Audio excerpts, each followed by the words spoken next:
श्रीमद् भगवद गीता में हमारे जीवन की सभी समस्याओं का समाधान मिलता है। आज के इस बेहद ही खास वीडियो में हम श्रीमद् भगवद गीता के ऐसे 10 महत्वपूर्ण उपदेशों के बारे में बात करेंगे जिन्हें ध्यानपूर्वक सुनकर और समझकर आप अपने जीवन की छोटी से छोटी और बड़ी से बड़ी परेशानियों को सफलतापूर्वक हल करके सुख, शांति, समृद्धि और सफलता को अवश्य प्राप्त कर सकते हैं। नमस्कार साथियों, स्वागत है आपका अनमोल साथी के ज्ञानवर्धक और प्रेरणादायक चैनल पर। साथियों, श्रीमद् भगवद गीता के ये 10 उपदेश 10वें उपदेश से शुरू होकर पहले उपदेश पर समाप्त होंगे। आपसे अनुरोध है कि इन उपदेशों को आखिर तक पूरा ध्यान से सुनें। अगर आप इस वीडियो को रोज रात में सोने से पहले और सुबह उठने के बाद ध्यानपूर्वक सुनते हैं तो आपके विचारों में और आपके जीवन में सकारात्मक परिवर्तन अवश्य ही आएंगे। वीडियो शुरू करने से पहले सच्चे दिल से कमेंट में जय श्री राधे कृष्णा अवश्य लिखें। तो चलिए शुरू करते हैं। श्रीमद् भगवद गीता का 10वां उपदेश है कि जीवन में कुछ भी प्राप्त करने के लिए कर्म करना जरूरी होता है। बिना कर्म या संघर्ष किए हम अपने लक्ष्यों को हासिल नहीं कर सकते हैं। जीवन में कठिनाइयों से संघर्ष करके ही हमारा भाग्य संवरता है। भगवान श्री कृष्ण ने कहा है कि नियतम कुरु कर्म त्वम कर्म जयायो ह्य कर्मणः शरीर यात्रापि च तेन प्रसिद्धोद कर्मणः। अर्थात हे अर्जुन, तुम्हें निर्धारित कर्म करने चाहिए क्योंकि निष्क्रिय रहने से कर्म करना श्रेष्ठ है। कर्म का त्याग करने से तुम्हारे शरीर का भरण पोषण भी संभव नहीं होगा। चलिए इसे एक कहानी के माध्यम से समझते हैं। एक बार गुरुजी अपने शिष्यों को तितली के बारे में पढ़ा रहे थे। उन्होंने तितली के अंडे का एक खोल शिष्यों के सामने रखकर उनसे कहा कि इसे ध्यान से देखो। थोड़ी देर में तितली इसमें से बाहर निकलने की कोशिश करेगी। उन्होंने शिष्यों को आगाह किया कि वे खोल से बाहर निकलने में तितली की मदद ना करें। इतना कहकर वे वहां से चले गए। शिष्य इंतजार करते रहे। फिर तितली खोल से बाहर निकलने के लिए संघर्ष करने लगी। एक शिष्य को उस पर दया आ गई और उसने गुरुजी की सलाह ना मानकर खोल से बाहर निकलने की कोशिश कर रही तितली की मदद करने का निर्णय किया। उसने खोल को तोड़ दिया, जिसकी वजह से तितली को बाहर निकलने के लिए मेहनत नहीं करनी पड़ी। लेकिन वह तितली थोड़ी ही देर में मर गई। वापस लौटने पर गुरुजी को सारी घटना का पता चला। तब उन्होंने शिष्यों को बताया कि खोल से बाहर आने के लिए तितली को जो संघर्ष करना पड़ता है, उसी की वजह से उसके पंखों को मजबूती और शक्ति मिलती है। यही प्रकृति का नियम है। तितली की मदद करके शिष्य ने उसे संघर्ष करने का मौका ही नहीं दिया, जिसके परिणाम स्वरूप वह मर गई। साथियों, हमारी जिंदगी में भी यही नियम लागू होता है। जिंदगी में कोई भी कीमती चीज संघर्ष के बिना नहीं मिलती। यहां तक कि अपना पेट भरने के लिए भी हर प्राणी को अपना निर्धारित कर्म करना पड़ता है। इस संसार में एक भी प्राणी बिना कर्म किए नहीं रह सकता है। श्रीमद् भगवद गीता का 9वां उपदेश है कि हमें हमेशा अपने मन और विचारों पर नियंत्रण रखना चाहिए। यदि हम जीवन में सफल होना चाहते हैं तो हमें सकारात्मक और रचनात्मक विचारों को अपनाकर आशावादी बनना चाहिए और निराशावादी विचारों से स्वयं को दूर रखना चाहिए। भगवान श्री कृष्ण कहते हैं कि बंधुरात्मात्मनस्तस्य येनात्मेवात्मना जितः अनात्मनस्तु शत्रुत्वे वर्तेतात्मैव शत्रुवत्। अर्थात जिन्होंने मन पर विजय पा ली है, मन उनका मित्र है, किंतु जो ऐसा करने में असफल होते हैं, मन उनके शत्रु के समान कार्य करता है। चलिए इसे हम एक कहानी के माध्यम से समझते हैं। एक बार एक गांव के पास एक बहुत बड़ी गुफा थी। उस गुफा में एक भयंकर राक्षस रहता था। उस राक्षस के भय से प्रत्येक ग्रामवासी भयभीत था। एक दिन 17 साल का एक भेड़ चराने वाला लड़का अपने भाइयों से मिलने उस गांव में आया। उसे जब उस राक्षस के बारे में पता चला तो उसने अपने भाइयों से पूछा, तुम लोग इस राक्षस से लड़ते क्यों नहीं हो? उसके भाई उस राक्षस से बहुत भयभीत थे। उन्होंने जवाब दिया, क्या तुमने उस राक्षस को देखा है कि वह कितना बड़ा है? उसे मारा नहीं जा सकता। इस पर उस लड़के ने जवाब दिया, बात यह नहीं है कि बड़ा होने की वजह से उसे मारा नहीं जा सकता, बल्कि हकीकत तो यह है कि वह इतना बड़ा है कि उस पर लगाया गया कोई भी निशाना चूक नहीं सकता। उसके बाद जो कुछ भी हुआ वह सबने देखा। उस 17 साल के लड़के ने उस बड़े से राक्षस को अपनी गुलेल से मार डाला। साथियों, राक्षस वही था, लेकिन उसके बारे में उस लड़के की सोच, उसका नजरिया सबसे अलग था। इसलिए जब भी हम पर कोई मुसीबत आती है या हम किसी कठिन परिस्थिति में पड़ जाते हैं, तो यह हम पर निर्भर करता है कि हम अपने मन पर नियंत्रण करके सकारात्मक तरीके से उसका सामना करते हैं और सफल होते हैं, या फिर अपने मन के नकारात्मक और निराशावादी विचारों के प्रभाव में आकर हार मान लेते हैं। साथियों, इससे पहले कि हम 8वें उपदेश पर जाएं, आपसे अनुरोध है कि अगर आपको इस वीडियो से कुछ भी सीखने को मिल रहा है तो इस वीडियो को लाइक जरूर करें, और अगर आप अनमोल साथी चैनल पर पहली बार आए हैं तो चैनल को सब्सक्राइब करके नोटिफिकेशन को ऑन करना ना भूलें। श्रीमद् भगवद गीता का 8वां महत्वपूर्ण उपदेश है कि इस संसार का कोई भी प्राणी अपने कर्मों के फल से बच नहीं सकता है। हमने कोई भी कर्म किया हो, उसका फल हमें जरूर भोगना पड़ेगा। अगर हमने अच्छे कर्म किए हैं तो किसी मुश्किल वक्त पर हमारे अच्छे कर्म हमें उस मुश्किल से बचा लेंगे, और अगर हमने गलत कर्म किए हैं, पाप किए हैं, तो उसकी सजा भी हमें जरूर मिलेगी। इंसान कितना ही छुपकर कर्म करे, चाहे वह कितनी ही चालाकी से कर्म करे, लेकिन परमात्मा की हमारे एक एक कर्म पर दृष्टि होती है। श्री कृष्ण कहते हैं कि न कर्मणा मनारंभा नैष्कर्म्यम पुरुषो अश्रुते न च संन्यसनादेव सिद्धिम समधि गच्छति। अर्थात न तो कोई केवल कर्म से विमुख होकर कर्मफल से मुक्ति पा सकता है, और न केवल शारीरिक संन्यास लेकर ज्ञान में सिद्धावस्था प्राप्त कर सकता है। चलिए इसे हम एक कहानी के माध्यम से समझते हैं। एक गांव में 2 मित्र रहते थे। उन दोनों ने विचार किया कि इस गांव में हम धन नहीं कमा पा रहे हैं, तो वे दोनों धन कमाने के लिए शहर चले गए। कुछ वर्ष वहां रहकर उन्होंने काफी धन कमाया। फिर सोचा कि अब हम अपने घर वापस चलते हैं, हमने अच्छा खासा धन कमा लिया है। उस समय पर यातायात की इतनी सुविधाएं नहीं होती थी। वे अपने बैलों पर ही यात्रा कर रहे थे। चलते चलते मार्ग में रात हो गई। उन्होंने विचार किया कि आज रात हम यहीं पर विश्राम करते हैं। एक मित्र ने कहा कि मैं यहां पर रुककर धन की रक्षा करता हूं, तुम बाजार जाकर भोजन की व्यवस्था कर लो। जब वह मित्र बाजार गया तो उसके मन में पाप आ गया। उसने सोचा कि इतना पैसा हमने कमा लिया है, अगर मैं इसको यहीं पर मार दूंगा तो सारा पैसा मेरा हो जाएगा, नहीं तो मुझको इसका आधा धन उसे ही देना पड़ेगा। मन में यह खोट आने पर उसने अपने मित्र के खाने में जहर मिला दिया, और उस जहर वाले खाने को खाकर उसकी वहीं पर मृत्यु हो गई। वह व्यक्ति सारा धन लेकर अपने घर वापस आ गया। कुछ समय पश्चात उसके घर में पुत्र ने जन्म लिया। जब उसका बेटा पैदा हुआ तो वह बहुत ही बीमार रहता था। उसने अपने जीवन में जो कुछ भी धन कमाया था, उसका वह सारा धन अपने बेटे के इलाज में ही खत्म हो गया। बेटा बड़ा होता गया और इसका धन नष्ट होता गया। जब उसका बेटा थोड़ा और बड़ा हो गया तो उसके पिता ने पूछा कि बेटा तू इतना बीमार क्यों रहता है, तू ठीक क्यों नहीं होता? मैंने अपनी जिंदगी का सब कुछ तुझ पर लगा दिया है, फिर भी तेरी तबीयत ठीक ही नहीं रहती। तो उसके बेटे ने बोला, कौन सा बेटा, कौन सा पिता? मैं तो तेरा वही मित्र हूं जिसको तूने जहर देकर मार दिया था। मैंने अपना वही हिसाब पूरा करने के लिए तेरे पुत्र के रूप में तेरे ही घर में जन्म लिया है। अब मेरा और तेरा हिसाब बराबर हो गया है। अब मेरा जीवन यहीं समाप्त होता है।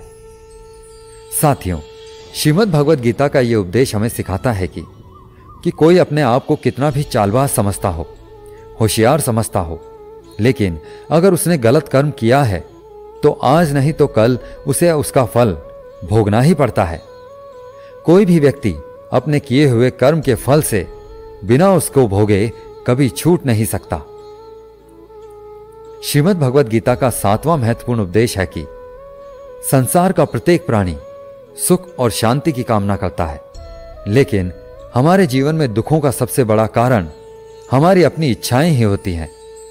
हमारी एक इच्छा पूरी होती है तो तुरंत ही दूसरी इच्छा जन्म ले लेती है। इच्छाओं का कोई अंत नहीं होता, इसलिए हमें अपनी इच्छाओं पर नियंत्रण रखना चाहिए। भगवान श्री कृष्ण कहते हैं कि विहाय कामान्यः सर्वान् पुमांश्च चरति निस्पृहा निर्ममो निहंकारः स शांतिमधिगच्छति। अर्थात जो मनुष्य अपनी सभी भौतिक इच्छाओं व कामनाओं को त्याग कर ममता रहित और अहंकार रहित होकर अपने कर्तव्यों का पालन करता है, उसे ही शांति प्राप्त होती है। यहां भगवान श्री कृष्ण कहते हैं कि मन में किसी भी प्रकार की इच्छा या कामना को रखकर मनुष्य को शांति प्राप्त नहीं हो सकती। इसलिए शांति प्राप्त करने के लिए सबसे पहले मनुष्य को अपने मन से इच्छाओं को मिटाना होगा। चलिए इसे हम एक छोटी सी कहानी के माध्यम से समझते हैं। एक बार एक गांव में साधु रहता था। वह हमेशा भगवान के भजन कीर्तन और जाप करने में अपना समय बिताता था और बहुत ही आनंदित था। एक दिन वह गांव के बाहर वन में बनी अपनी कुटिया में जा रहा था। इसी रास्ते में बाजार पड़ा। यहां से गुजरते हुए साधु की नजर एक दुकान पर पड़ी। वहां पर कई सारी टोकरियां पड़ी हुई थीं। उन टोकरियों में खजूर रखे हुए थे। खजूरों को देखकर साधु का मन खजूर खाने को करने लगा, लेकिन उसके पास पैसे नहीं थे। ऐसे में वह अपने मन को मारकर कुटिया की तरफ चल दिया। साधु अपनी कुटिया में तो पहुंच गया, लेकिन फिर भी खजूर खाने का विचार उसके मन से नहीं गया। वह लगातार इसी बारे में सोचता रहा। उसका मन इतना विचलित हो गया था कि रात में वह ठीक से सो भी नहीं पा रहा था। अगली सुबह वह जागा और फिर से खजूर खाने के बारे में सोचने लगा। उसने सोचा, खजूर खाने हैं तो पैसे तो चाहिए ही होंगे। उसने विचार किया कि वह सूखी लकड़ियां बेचकर खजूर खरीदने लायक पैसे प्राप्त कर सकता है। ऐसे में साधु भगवान का भजन कीर्तन छोड़कर सूखी लकड़ियां जमा करने में लग गया। कई लकड़ियों का गट्ठर इकट्ठा करने के बाद वह उन्हें कंधे पर लाद कर बाजार की तरफ चल पड़ा। लकड़ियों का गट्ठर काफी भारी था, लेकिन फिर भी साधु चलता रहा। कुछ देर चलने के बाद उसके कंधे में दर्द होने लगा। ऐसे में वो कुछ दूर चलने के बाद आराम करने के लिए रुक गया। वह रुक रुक कर किसी तरह लकड़ियों के गट्ठर के साथ बाजार पहुंचा। वहां उसने सारी लकड़ियां बेच दी। पैसे लेकर दुकान पर पहुंचा और उसने खजूर खरीद लिए और कुटिया की तरफ चल पड़ा। कुटिया की तरफ जाते जाते उसके मन में विचार आया कि आज खजूर खाने की इच्छा हुई तो मैंने अपने प्रभु का भजन त्याग कर खजूर खरीद लिए। कल किसी और चीज की इच्छा होगी, कभी नए कपड़े तो कभी कुछ और। उसने सोचा कि वो तो साधु व्यक्ति है, इस तरह वह इच्छाओं का दास कैसे बन सकता है। जैसे ही उसने ये सोचा तो उसने खजूर त्यागने का फैसला कर लिया। रास्ते में गुजरते हुए एक गरीब व्यक्ति को साधु ने खजूर दे दिए। इस तरह वह खुद की इच्छाओं का दास बनने से बच गया। साथियों, इसीलिए हमें जीवन में संतोष को उचित स्थान देना चाहिए।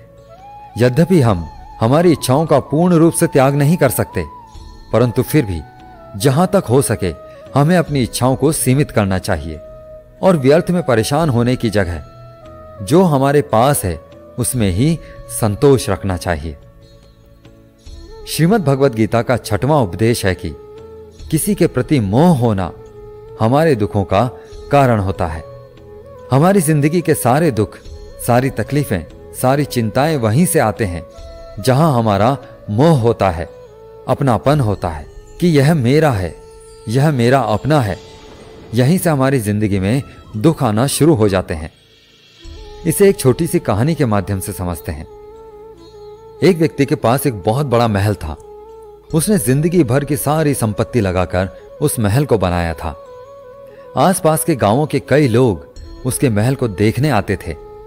कई बड़े बड़े सेठ उसके महल को खरीदने की कोशिश भी करते थे। इसलिए वह महल उसका अहंकार बन गया। उसका उस महल से बहुत लगाव था। एक दिन वह बाजार गया हुआ था और उसके महल में आग लग गई। जब वह लौटकर आया तो उसने देखा कि उसका महल तो आग में जल रहा है। अपने महल को जलता हुआ देखकर उसे बहुत दुख हुआ। उसे लगा कि उसके जीवन भर की कमाई जलकर राख हो गई और उसने कहा, अगर यह महल नहीं रहेगा तो मैं भी जिंदा नहीं रहूंगा। अगर मेरा महल ही जलकर राख हो जाएगा तो मैं जी कर क्या करूंगा। वह भी उसे आग में छलांग लगाने की कोशिश करने लगा तो किसी दूसरे व्यक्ति ने उसे रोक लिया और कहा कि भाई, यह जो तुम्हारा महल है, इस महल को तुम्हारे बेटे ने कल ही किसी और को बेचा है। जब उसे यह पता चला कि यह महल अब मेरा नहीं है, किसी और का हो चुका है, तो उसकी सारी चिंताएं खत्म हो गई। जिस तरह दूसरे लोग उस जलते हुए महल का तमाशा देख रहे थे, वैसे ही यह भी खड़ा हो गया। इतनी ही देर में उसका बेटा वहां आया। वह अपने बेटे को देखकर बहुत खुश हुआ, उसे आशीर्वाद देने लगा कि तेरे जैसा बेटा तो बहुत ही भाग्य वाले माता पिता को मिलता है। तूने तो मेरी जिंदगी ही बचा ली। आज इस महल में आग लग रही है और तूने कल ही इसका सौदा कर दिया। बेटा अपने पिताजी से कहने लगा, पिताजी, इस महल के सौदे के लिए बात तो करने गया था, पर सौदा अभी पक्का नहीं हुआ। जब उसके पिता ने यह सुना कि अभी इस महल का सौदा नहीं हुआ है, तो वह दोबारा से फूट फूट कर रोने लगा और अपनी छाती पीटने लगा। साथियों, महल वही है, इंसान भी वही है, लेकिन जब महल मेरा है तब वह दुख देता है, खुशी भी देता है। लेकिन जब वह मेरा नहीं है, उससे मेरा कोई रिश्ता नहीं है, तो सारे दुख, सारी चिंताएं समाप्त हो जाती हैं। ठीक इसी तरह जिंदगी में जब हम किसी जगह को, किसी इंसान को, किसी रिश्ते को या किसी काम को अपना मान लेते हैं या उससे हमारा मोह जुड़ जाता है, तो वहीं से सारे दुखों की शुरुआत होती है, वहीं से हर तकलीफ की शुरुआत होती है। इसलिए यदि हम जिंदगी में शांति चाहते हैं तो हमें मोह का त्याग करना चाहिए। श्रीमद् भगवद गीता का 5वां महत्वपूर्ण उपदेश है कि इस दुनिया में जो कुछ भी होता है, अच्छा या बुरा, वह बिना किसी कारण के नहीं होता और कहीं ना कहीं वह हमारे अच्छे के लिए ही होता है। इसे एक कहानी के माध्यम से समझते हैं। एक बार एक गांव में एक गरीब औरत रहती थी। उसको जब बच्चा हुआ तो वह बिल्कुल स्वस्थ था, लेकिन एक बार किसी दुर्घटना की वजह से उस बच्चे की हाथ की एक उंगली कट गई। वह बहुत दुखी हुई कि मेरे बच्चे के साथ ऐसा क्यों हुआ, और वह हमेशा भगवान को इस बात के लिए कोसती थी कि पता नहीं भगवान को मुझसे क्या दुश्मनी थी जो मेरे बच्चे की उंगली काट दी। समय बीतता गया। उस गांव में एक दिन साधु के वेश में एक मायावी राक्षस आया। वह राक्षस अपनी शक्ति को बढ़ाने के लिए बच्चों की बलि चढ़ाना चाहता था। वह इस बच्चे को बलि के लिए उठाकर ले गया, लेकिन जैसे ही वह उसकी बलि चढ़ाने लगा तो उसे अपने गुरु की एक शर्त याद आ गई कि तुम जिस भी बच्चे की बलि चढ़ाओगे उसके शरीर के सभी अंग सही सलामत होने चाहिए।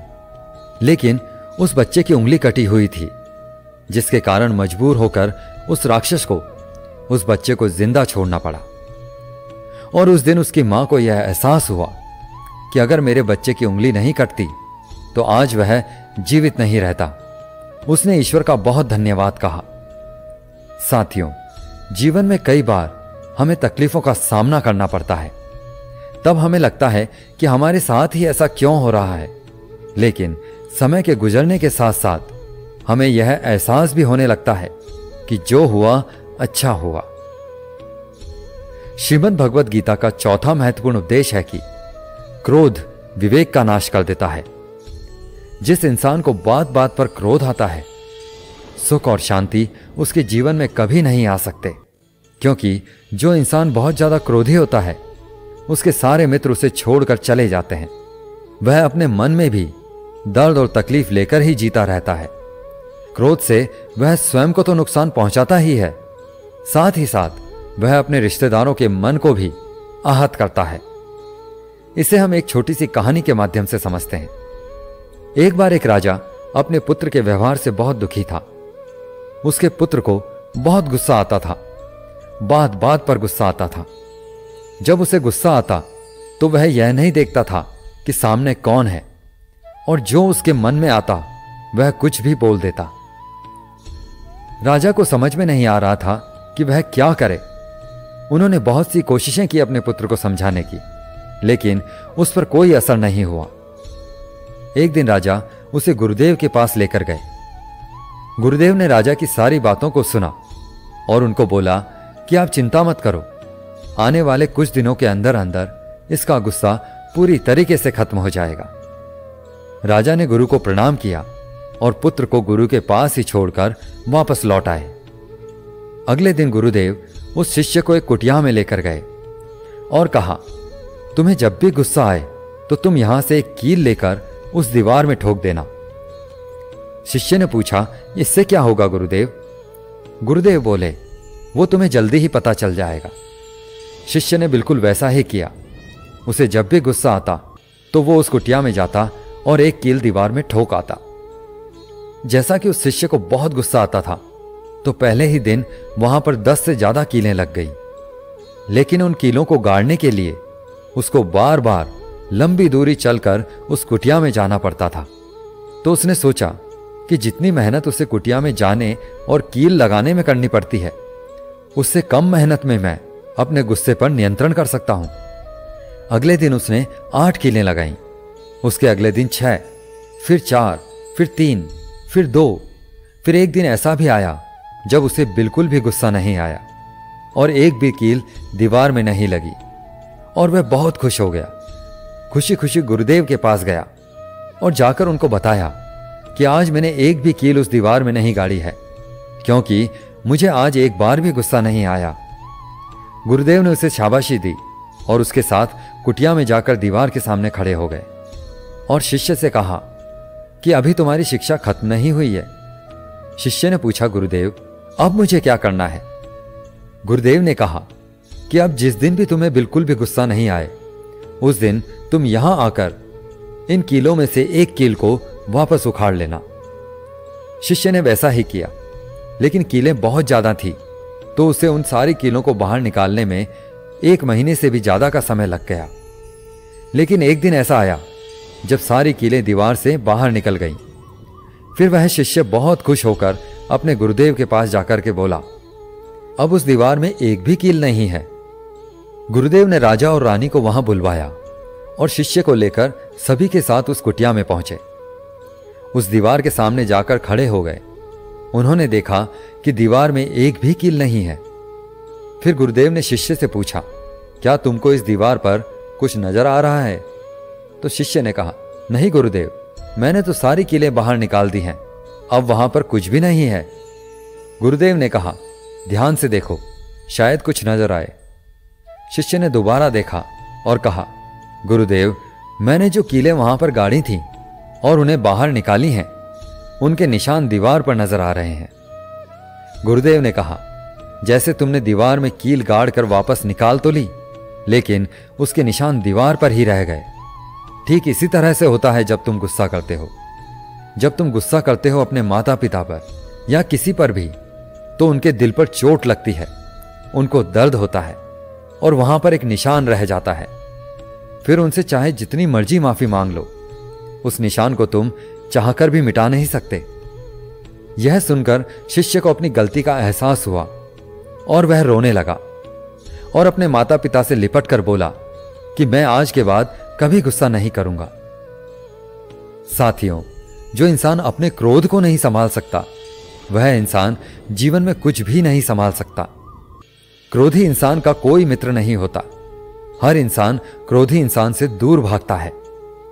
ऐसे इंसान को कभी शांति नहीं मिलती। अगर आप अपनी जिंदगी में शांति चाहते हैं तो बात बात पर गुस्सा करना छोड़ देना चाहिए। श्रीमद् भगवद गीता का तीसरा महत्वपूर्ण उपदेश है कि जीवन में कुछ भी स्थायी नहीं होता, क्योंकि परिवर्तन ही प्रकृति का नियम है। जीवन में जब भी कोई दुख आ जाए या कोई मुश्किल आ जाए तो उस वक्त कभी भी हिम्मत नहीं हारनी चाहिए। बस थोड़ा सा सब्र रखो, धीरज रखो।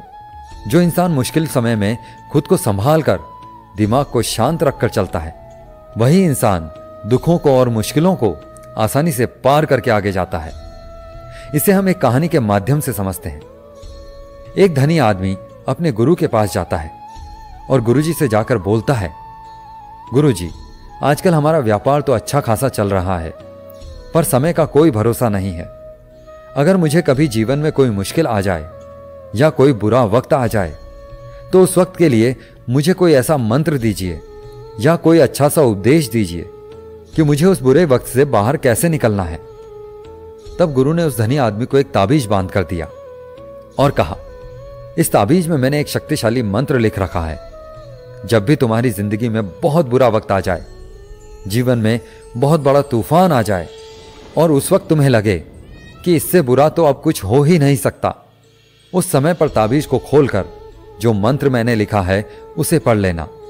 जब तुम इस मंत्र को पढ़ोगे तो तुम्हारे अंदर बहुत सारी शक्ति आ जाएगी। एक दिन ऐसा ही हुआ।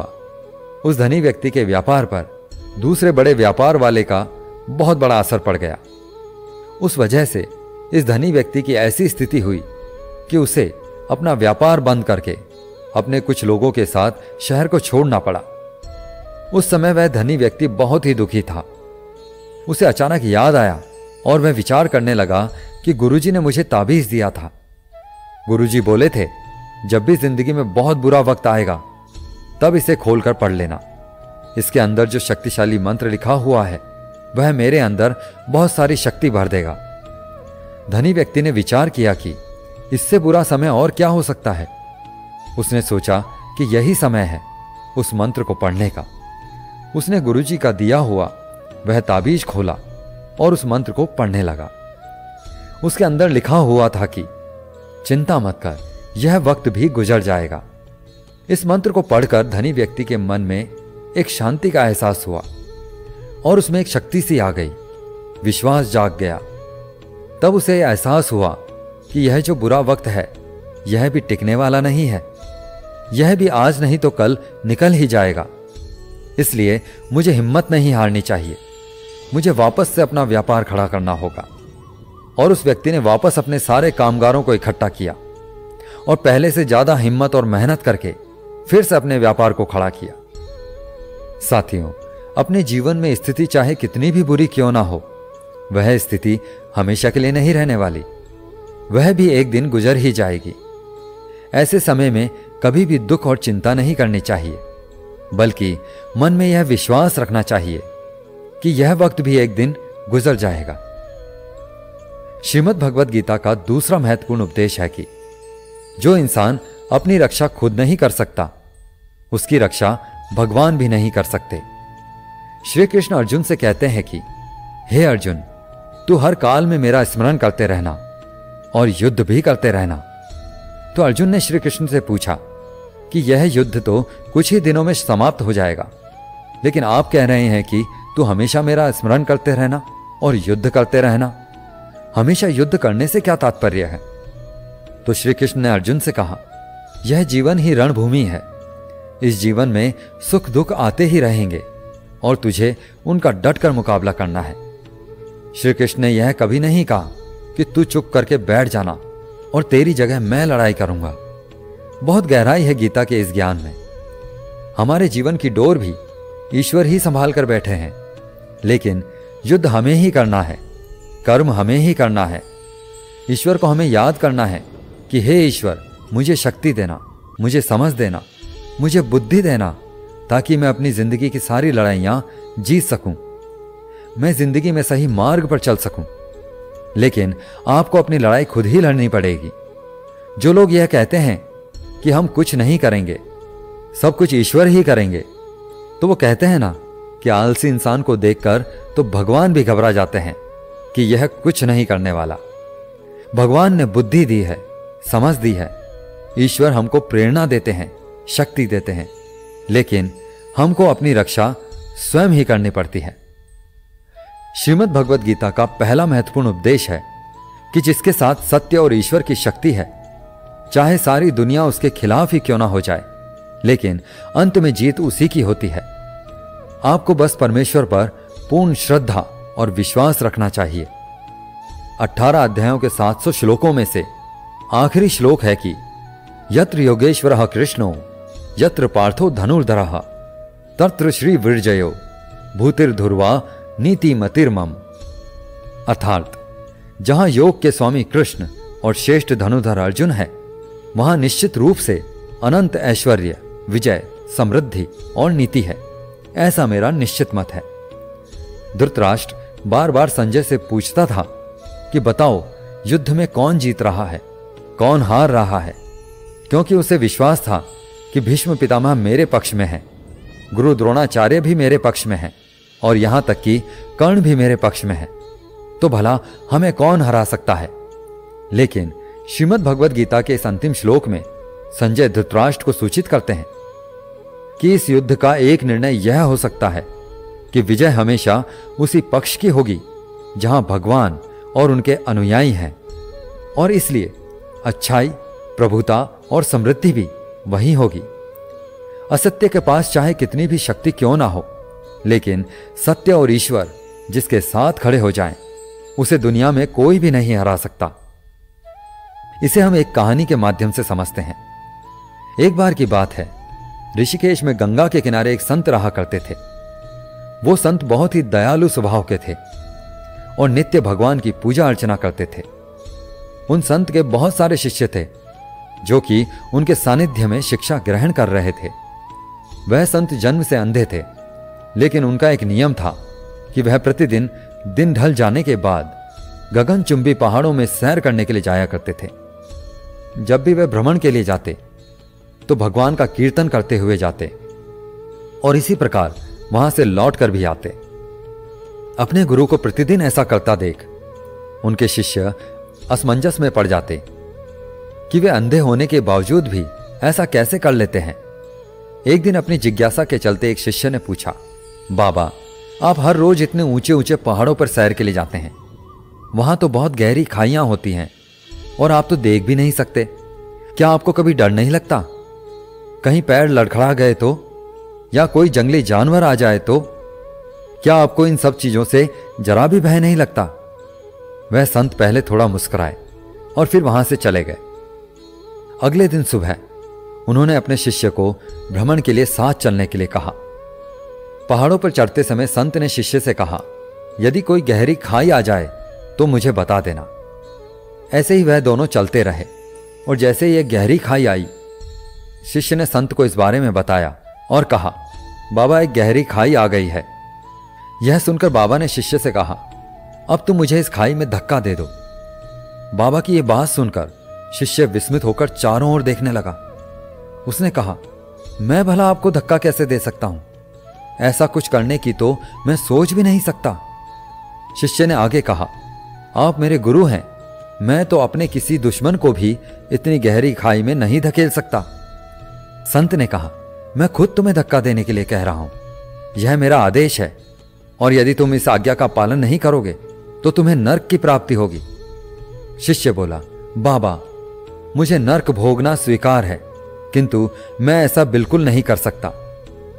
तब संत ने शिष्य से कहा, अब तुम्हें समझ में आया, जब तुम एक सामान्य मनुष्य होकर मुझे गहरी खाई में नहीं धकेल सकते, तो भला मेरा परमात्मा मुझे खाई में कैसे गिरने दे सकता है। भगवान हमेशा गिरे हुए को उबारते हैं और कभी किसी के साथ गलत नहीं होने देते।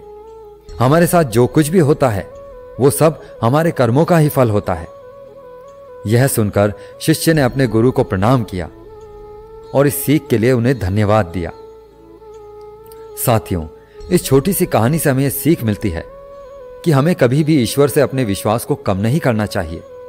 यदि आपके साथ अभी कुछ बुरा हो रहा है तो हो सकता है यह आने वाले समय में कुछ बहुत अच्छा होने का संकेत हो। इसलिए भगवान पर हमेशा विश्वास रखें, उन्होंने आपके लिए अवश्य ही कुछ अच्छा ही सोचा होगा। साथियों, हम आशा करते हैं कि भगवद गीता के इन पवित्र उपदेशों को जानने के बाद अवश्य ही आपके जीवन में नई और सकारात्मक ऊर्जा का संचार हुआ होगा। इस गीता ज्ञान को लाइक करके सभी के साथ शेयर अवश्य करें और चैनल को सब्सक्राइब करके नोटिफिकेशन को ऑल पर सेट करना ना भूलें और कमेंट में प्रेम से जरूर लिखें। जय श्री राधे कृष्ण।